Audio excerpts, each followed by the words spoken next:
नमस्कार, आप देख रहे हैं टाइम्स न्यूज और मैं हूं आपके साथ छवि।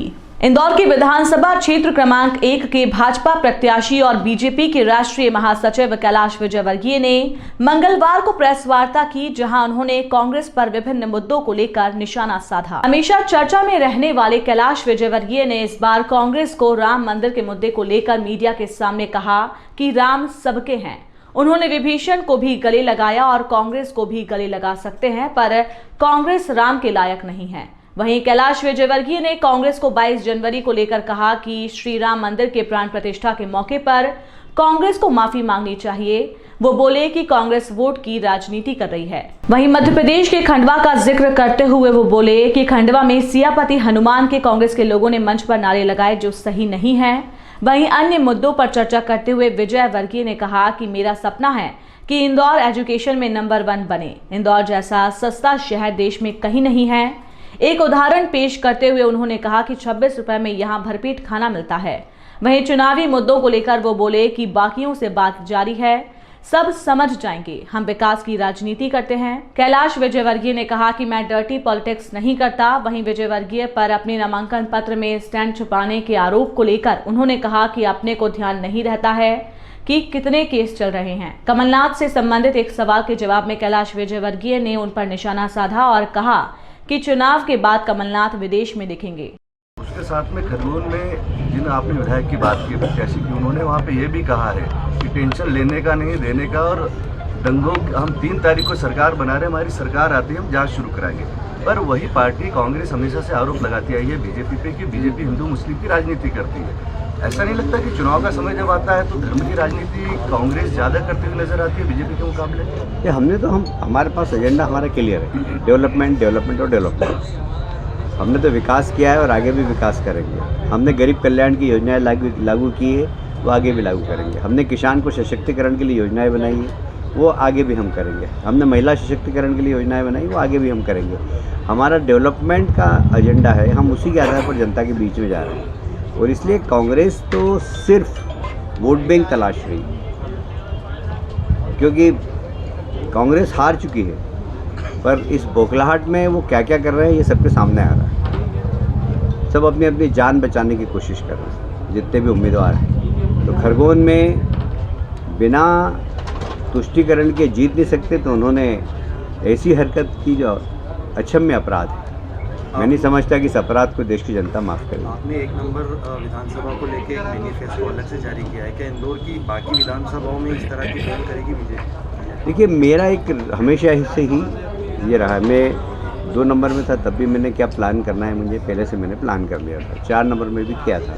ये मेरी इंडिविजुअल कैपेसिटी में मैं करता हूँ और इंडिविजुअल कैपेसिटी से पैसे भी लाके काम कराता हूँ। अब ये सब अपना अपना वैसे। अब मैं एक बात और बोलना चाहता हूँ, आपने प्रश्न पूछ ही लिया है। अभी तक 10 साल से मैं सिस्टम का हिस्सा नहीं था, गवर्नमेंट के सिस्टम का।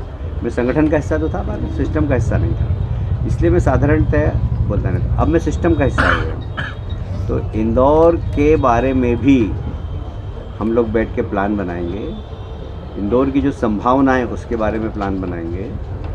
इंदौर में बहुत पोटेंशियल है, जैसे एजुकेशन के मामले में बहुत पोटेंशियल, और मेरा सपना है कि इंदौर एजुकेशन में नंबर 1 हो। जब मैं नरसिंह मोहन जी लाया था, जब मैं सिम्बायोसिस लाया था, तो प्लान यही था कि बाकी कॉलेज भी इनके साथ एसोसिएट होकर एक क्वालिटी एजुकेशन के लिए प्लान बनाए।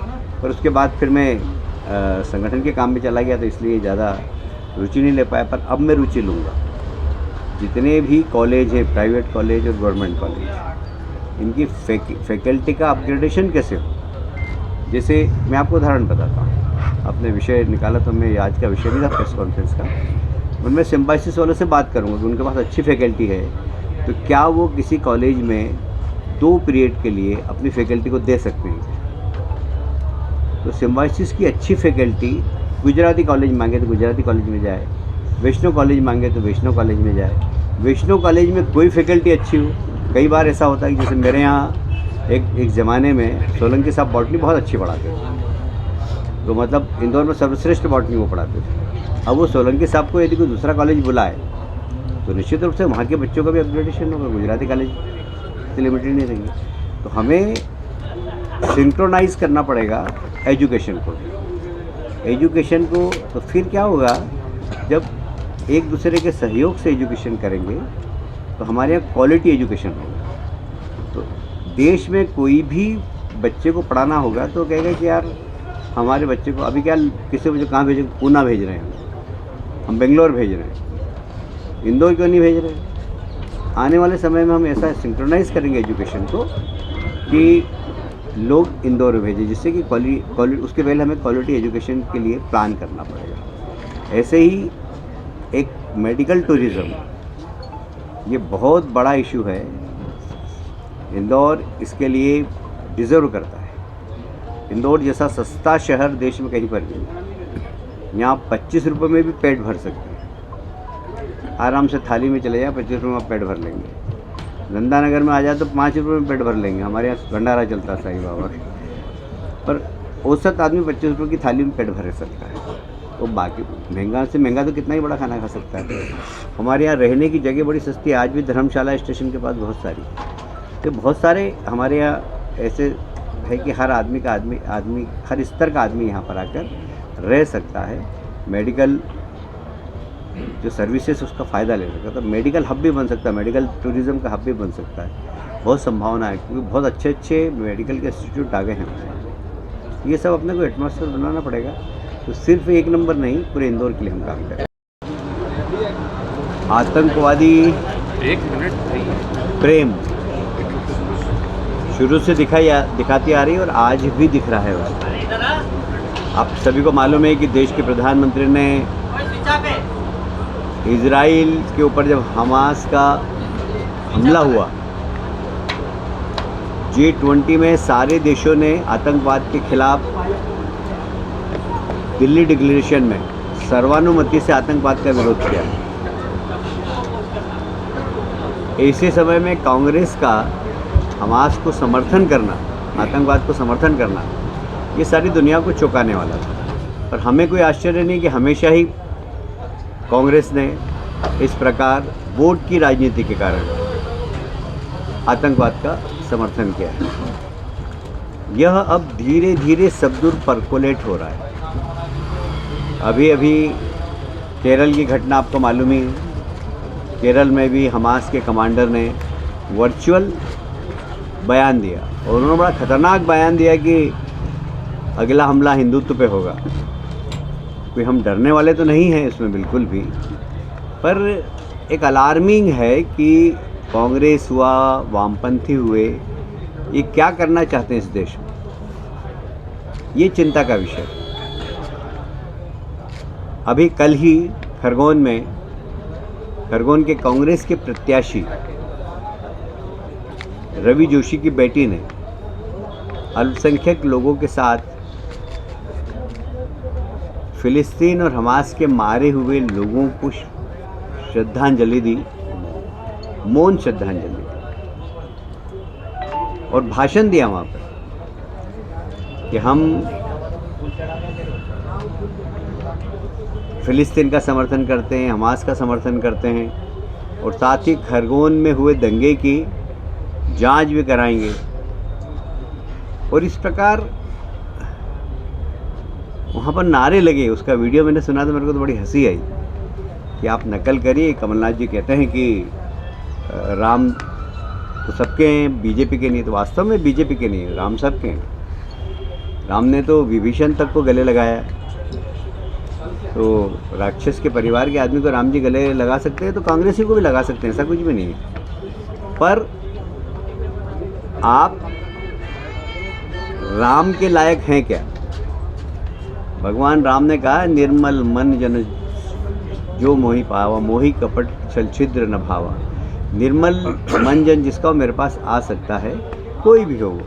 पर आपका निर्मल मन कहाँ है? आपने तो सुप्रीम कोर्ट में हलफनामा दिया है कि राम का कोई अस्तित्व नहीं था, राम हुए ही नहीं, हनुमान जी हुए ही नहीं। और ये रामचरितमानस है तो उपन्यास है, ये तो काल्पनिक है। तो आपको तो राम जी के नाम का नाम लेने का अधिकार नहीं है। अपनी गलती माफ़ कर लेता तो उसको माफ़ भी कर देते हैं। तो 22 जनवरी को राम मंदिर का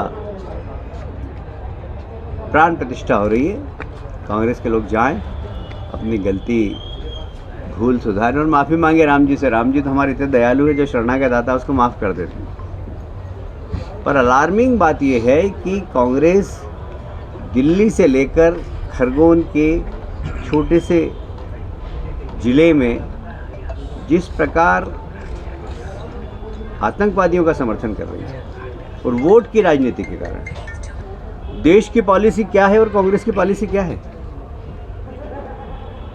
देश G20 करता है और सारे दुनिया के लोगों से आतंकवाद के खिलाफ हस्ताक्षर करवाता है। मतलब दिल्ली डिक्लेरेशन की तारीफ इतनी ज़बरदस्त हुई वर्ल्ड मीडिया में कि आप उस समय के अखबार उठा के देख लीजिए नेट पर, बहुत ज़बरदस्त तारीफ कि सर्वानुमति से प्रस्ताव पारित हुआ दिल्ली डिक्लेरेशन। पर दुर्भाग्य है कि कांग्रेस को अभी भी समझ है या जानबूझ के ये गलती कर रहे हैं, वोट की राजनीति के कारण कर रहे हैं, तुष्टिकरण की नीति के कारण कर रहे हैं। मुझे लगता है कांग्रेस को देश की जनता माफ़ नहीं करेगी। फोन टैप करवा रही है सर। ऐसा आसान नहीं है टेप कराना। टेप कराना इतना आसान नहीं है आजकल कोई किसी का फ़ोन टेप नहीं करा सकता। और अगर टेप कोई इलीगल तरीके से करता है तो पकड़ा जाने के बाद सज़ा का प्रावधान है। आपके जो प्रतिद्वंदी है संजय शुक्ला, उन्होंने 2 नामांकन जमा कराए, एक उनकी पत्नी का और एक उनके समर्थक का। क्या डर है उनको? ये तो उनसे पूछेगा कि उनको किसी कार्यकर्ता पर विश्वास नहीं है क्या। आपका नामांकन खारिज करने की भी पैरवी की है विधानसभा एक के जो प्रत्याशी आपके सामने जो खड़े हुए हैं, आपके ऊपर आरोप भी लगा है, किस तरह से देखते हैं इसको? देखिए, मैं फेयर पॉलिटिक्स करता हूँ, मैं डर्टी पॉलिटिक्स करता नहीं। और हमेशा मैंने डेवलपमेंट की पॉलिटिक्स की है और शहर के हित की पॉलिटिक्स की है। इसलिए मैं ऐसी डर्टी पॉलिटिक्स करता भी नहीं हूँ, ना करूँगा और न इन फालतू चीज़ों का जवाब भी दूँगा। जी लगातार साड़ियों बांटने के वीडियो सामने मैं कहता हूँ नहीं, डर्टी पॉलिटिक्स है भाई, मैं इसका कोई जवाब भी नहीं दूँगा। ऐसा उन्होंने ये आरोप लगाया है कि आपने जो शपथ पत्र दिया है उसके अंदर अपराध छुपाए हैं। ऐसा है कि वो कोई कनक तिवारी का लेकर आए हैं, तो 90 का एक प्रकरण है, मेरे को भी याद नहीं है। उसमें 90 से मैं फ़रार हूँ ऐसा बताया गया। 90 के बाद तो मैं कितने इलेक्शन लड़ चुका हूँ, 6 तो विधानसभा के, 1 मेयर का, 7 इलेक्शन तो लड़ चुका हूँ। जब तक तो कोई आया नहीं और अब वो ढूंढ ढांड के कुछ ले आया मेरा फॉर्म निरस्त कराने के लिए। भाई फेयर पॉलिटिक्स करो ना, लड़ो ना आमने सामने आके। अब इसे मामला है वैसे उसमें अपील आपकी तरफ से की गई, उन्होंने एक अपील लेटर भी लगाया होगा। इतना कोई ध्यान रहता है, कितने सारे केस चल रहे हैं हम तक। ये जो फिलिस्तीन और हमास ऐसा है कि सरकार को ये बताना है कि हमारे ऊपर इसे केस चल रहा है, इसमें छुपाने वाली क्या बात है। चल ही रहे, सरकार ने तो चलाएं। अब कोई गलती से इधर उधर हो गया तो हो सकता है हम उसको ठीक कर लेंगे। पिछली बार बिजली को बड़ा लॉस हुआ था, इस बार क्या समीकरण आप देख रहे हैं? कुछ बागी भी खड़े हुए आपकी तरफ से भी? सब समझ जाएंगे, मेरी सबसे बात होगी। करीब करीब धार जिले में सब वापस ले लेंगे। अभी शाहजहाँपुर वाला बाहर खड़ा, उसको बुलाया, अभी बोलूँगा जब वापस ले लेंगे। तो कोई ऐसा बहुत बड़ा कोई संकट नहीं है। ये हमास और फिलिस्तीन का जो मसला खरगोन से उठा है, अगर कांग्रेस इसे पूरे प्रदेश में चुनाव में अगर उपयोग करने के लिए आगे बढ़ाती है तो हमारी रणनीति किस तरह की? ये हमारी रणनीति तो राष्ट्रवादी पूरी, हम तो देश दिशा में जाना चाहिए। प्रधानमंत्री की जो पॉलिसी है वो देश की पॉलिसी है और हम उसी दिशा में जाएंगे और देश की जनता भी प्रधानमंत्री जी के साथ है। भाई साहब, इससे ही जुड़ा सवाल है कि कांग्रेस का ये कहना है कि हम फिलिस्तीन का समर्थन कर रहे हैं, हमास का नहीं कर रहे, दोनों चीज़ें अलग अलग हैं। मैं आपको वीडियो सुना देता हूँ, उसने हमास और फिलिस्तीन में मारे गए लोगों के को श्रद्धांजलि दी उन्होंने। तो चौंकाने वाली बात नहीं, 100% तुष्टिकरण की नीति। बल्कि मुझे तो एक मुस्लिम कार्यकर्ता ने बताया कि कांग्रेस फिलिस्तीन के और हमास के ऊपर जो अत्याचार हो उसके वीडियो सप्लाई कर रही है सब दूर मुस्लिम बस्तियों में वहाँ के वीडियो सप्लाई कर रही है कि देखिए मोदी जी क्या करवा रहे हैं। ऐसा दिग्विजय सिंह जी और कमलनाथ जी के बीच ठीक नहीं चल रहा है। दिल्ली बुलावा आया है, नेताओं को दिल्ली बुलाया, उसके बाद भोपाल में भी बैठे। मेरे को किसी ने बताया कि जय वीरू हैं। तो जय वीरू ने तो कोई कपड़े फाड़े नहीं थे एक दूसरे के। अभी एक नया वीडियो भी आया था वैसा, जो सुपरनाथ बने हैं, सुपरमैन के रूप में आ रहे हैं। सुपरमैन बने हुए हैं, सुपरनाथ लिखा हुआ आ रहा है, उसके ऊपर वीडियो वायरल किया है कांग्रेस ने। देखिए, कर सकते हैं कुछ भी, 10 दिन की और बात है। उसके बाद कमलनाथ जी को आप ढूंढोगे तो मिलेंगे नहीं। वो कहीं लंदन में बैठे होंगे या कहीं पेरिस में बैठे होंगे या कहीं न्यूयॉर्क में बैठे होंगे। वो उनको इस प्रकार की पॉलिटिक्स करने का उनका स्वभाव भी नहीं है। तो गलती से आ गया तो सोच रहे हैं कैसे भी निकल जाऊँ यहाँ से। तो चुनाव तक एक बात और बोलना भूल गया। कांग्रेस के मंच पे खंडवा में नारे लगे, सियापति हनुमान की जय। वो भी वीडियो मैंने देखा, मेरे को आश्चर्य हुआ कि आप अगर राम जी के नारे भी लगा रहे हो, नकल भी कर रहे हो, थोड़ी अकल तो लगाओ यार। ब्रह्मचारी को बोल रहे हो आप सियापति हनुमान की जय। हनुमान तो किसी के पति ही नहीं रहे, मतलब ऐसा मूर्ख। भाई आप ठीक है, राम जी आपके हैं, हमारे भी हैं, सबके हैं, आप राम जी के नारे लगाओ, पर सियापति हनुमान, मेरे पास वीडियो भी है, आप चाहें तो मैं शेयर कर दूंगा। टाइम न्यूज़ देखिए अब आपके मोबाइल और स्मार्ट टीवी